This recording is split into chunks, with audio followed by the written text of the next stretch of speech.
masuk surga sekeluarga.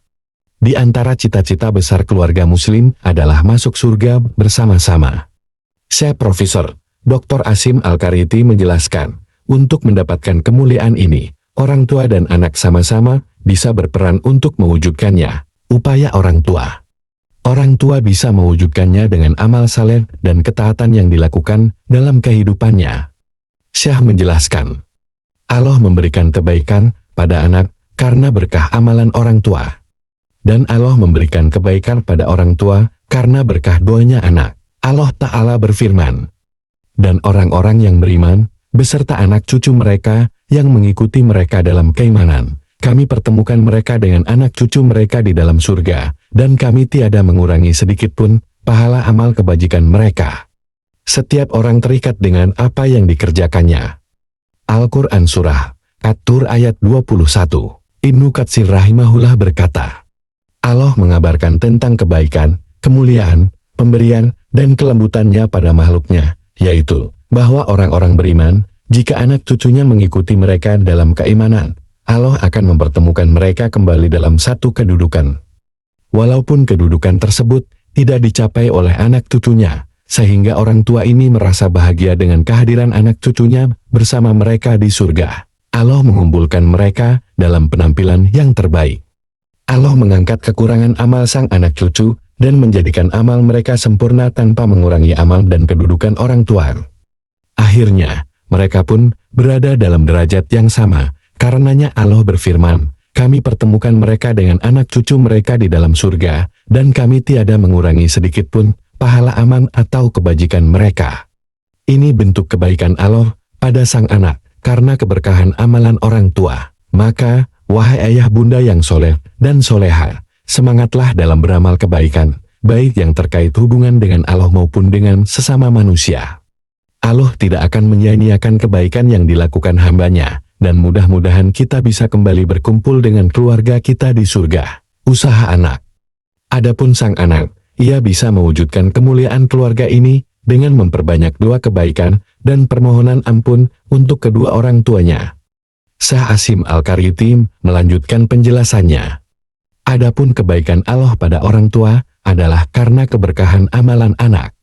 Imam Ahmad meriwayatkan dari Abu Hurairah, beliau berkata, Rasulullah Shallallahu Alaihi Wasallam bersabda, sesungguhnya Allah benar-benar mengangkat derajat seorang hamba yang soleh di surga. Sang hamba ini pun berkata, Ya Rob, bagaimana bisa setinggi ini? Allah berfirman, karena permohonan ampun anakmu untukmu. Sanad hadis ini sahih, dan ada hadis lain yang menguatkan dalam riwayat Muslim dari Abu Hurairah. Rasulullah Shallallahu Alaihi Wasallam bersabda, jika seorang anak Adam wafat, terputuslah amalannya, kecuali 3 hal, sedekah jariah, ilmu yang bermanfaat, dan anak soleh yang mendoakannya. Maka, wahai putra-putri yang soleh dan solehat, perbanyaklah doa kebaikan untuk orang tua kita, baik ketika mereka hidup maupun ketika mereka sudah wafat. Selipkan doa untuk mereka dalam waktu-waktu mustajab berdoa, ketika sujud, di sepertiga malam terakhir, antara azan dan iqamat, serta waktu-waktu lainnya, mendoakan orang tua yang kafir. Satu hal yang perlu diingat dalam pembahasan mendoakan kedua orang tua adalah, apabila orang tua kita wafat dalam keadaan kufur, maka kita terlarang untuk mendoakan mereka dengan kebahagiaan akhirat seperti ampunan, rahmat, dilapangkan kubur, dan lain sebagainya. Allah Ta'ala berfirman, tiadalah sepatutnya bagi Nabi dan orang-orang yang beriman memintakan ampun kepada Allah bagi orang-orang musyrik, walaupun orang-orang musyrik itu adalah kaum kerabatnya. Sesudah jelas bagi mereka bahwasanya orang-orang musyrik itu adalah penghuni neraka jahanam. Al-Quran Surah At-Taubah ayat 113. Syekh Abdurrahman As-Sadi rahimahullah berkata dalam tafsirnya tentang ayat ini, sesungguhnya memintakan ampun untuk mereka dalam kondisi seperti ini adalah kesalahan dan tak bermanfaat.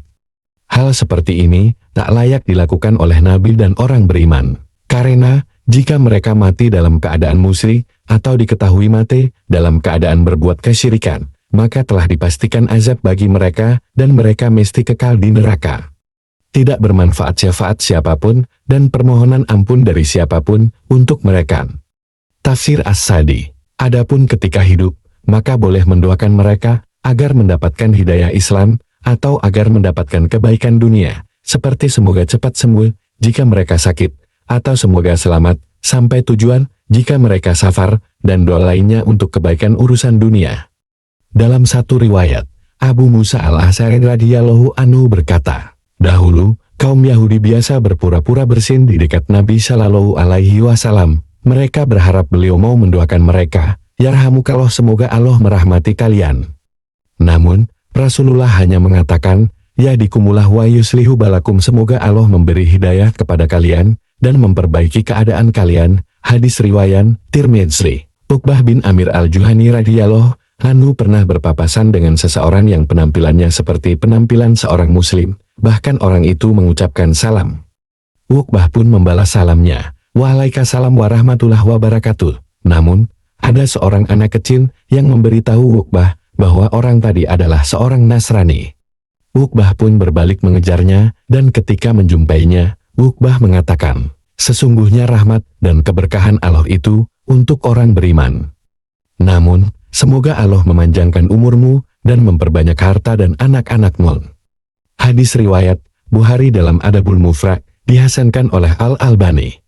Wallahu alam, semoga bermanfaat. Barakallahu fiik.